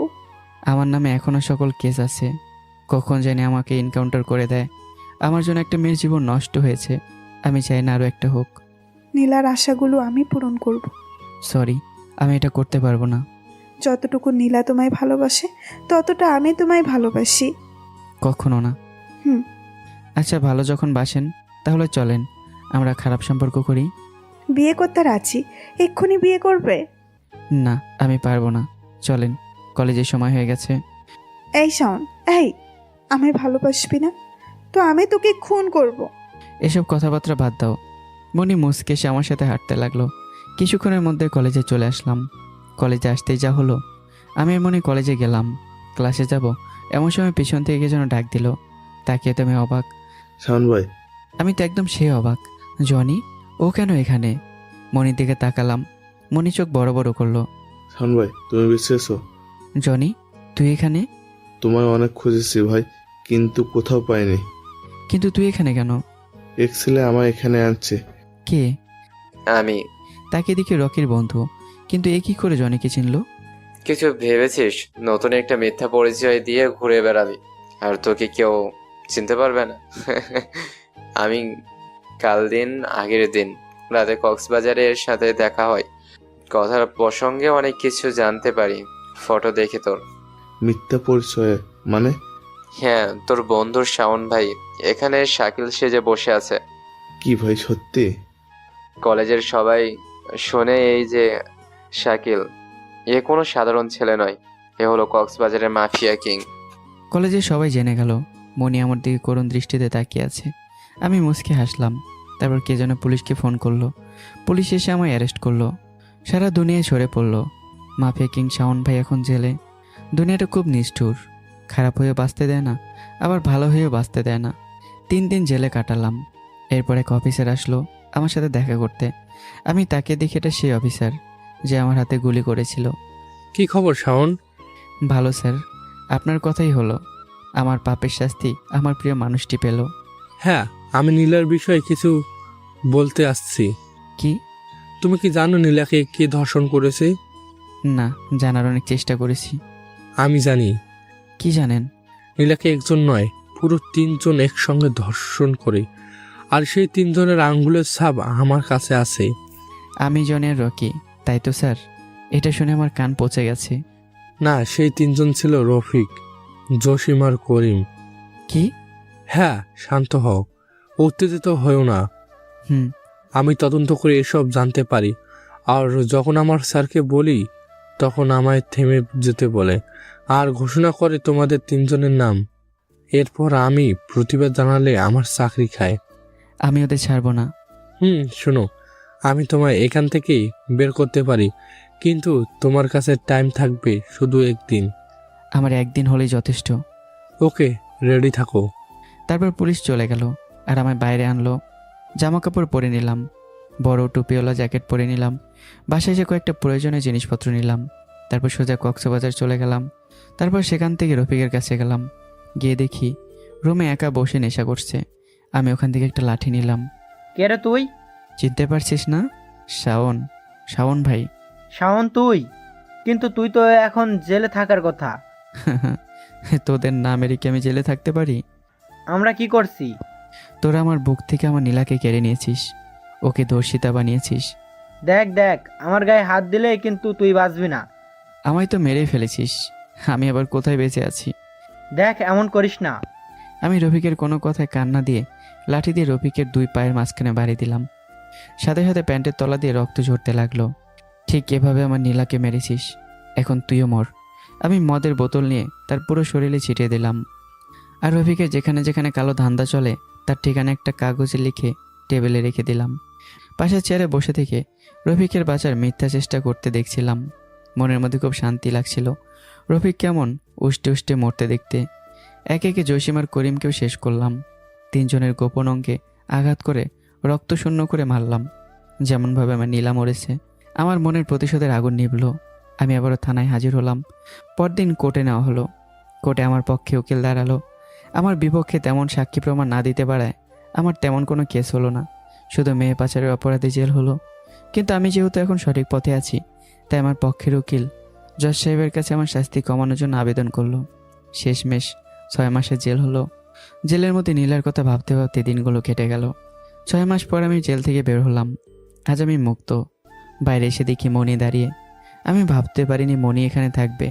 আমায় দেখে দৌড়ে এসে জড়িয়ে ধরলো। তাকে দেখি মনির বাবা মা এসেছে। আমিও তোর উপর ক্রাশ খাইছি, কিন্তু এখন খাই না। একবার খেলেই হবে। I love you. I love you too. তারপর সেখান থেকে বাসায় আসলাম। আমার আর মনির বিয়ে হলো। মনিকে নিয়ে শুরু হলো আমার সংসার। নীলার দেখা স্বপ্নগুলো মনি পূরণ করলো। মনে আমায় নীলার মতো শাসন করত, কোথাও তেমন যেতেই দিত না, আমায় নিজেতে খাওয়াতো। এভাবে আমার জীবনের আরও একটা ধাপ এগিয়ে গেল। তো বন্ধুরা, এভাবেই যেন বেঁচে থাকে সারা জীবন শাওন আর মনি। দোয়া করবেন ওদের জন্য। আর হ্যাঁ, আমার জন্য একটু দোয়া করেন। দেখা হচ্ছে আবারও নতুন কোনো গল্পে। এ পর্যন্ত ভালো থাকবেন। আর ভিডিওটা একটা লাইক দিন, চ্যানেলটা সাবস্ক্রাইব করে দিন, একটা কমেন্টও করে দিন। আল্লাহ হাফিজ।